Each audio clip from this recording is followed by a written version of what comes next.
two photos, same rover, same sky. In one frame, Mars looks like the Mars you know.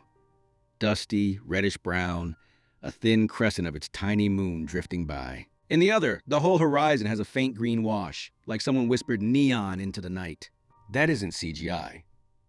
That's a real aurora on Mars, captured in visible light from the surface for the first time ever by NASA's Perseverance rover. MAVEN, the orbiter that watches Mars' space weather, backed it up from above. It's a quiet image with loud implications.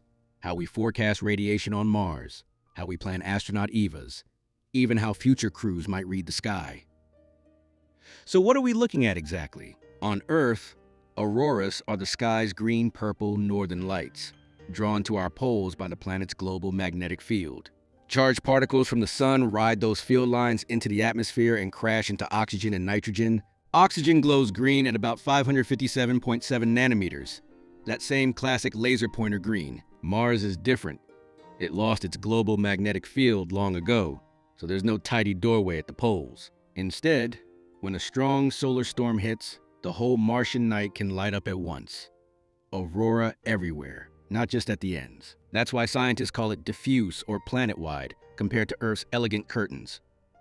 Now the timeline. In mid-March 2024, the sun launched a flare and a coronal mass ejection, basically a magnetic punch that throws 1 billion tons of charged particles into space. Days later, those particles plowed into Mars.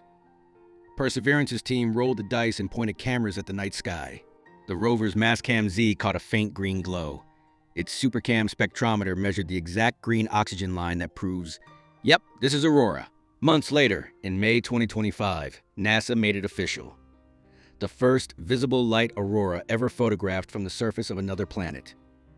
MAVEN confirmed the space weather conditions from orbit. A peer-reviewed paper followed, laying out how the team tried 3 times and missed, nailed it on the 4th.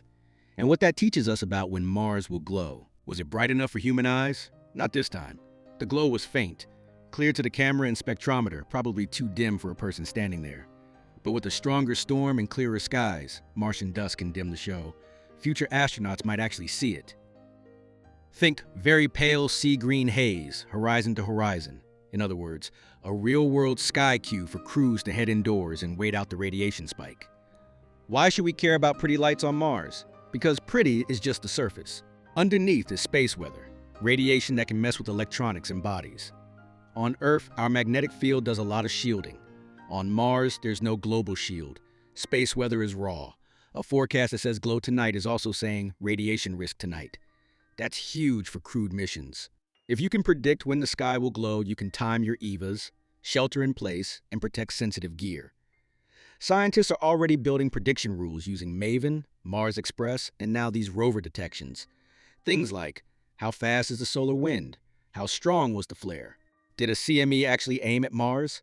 The short version, speed matters, and you can now set traps for the right kind of storm.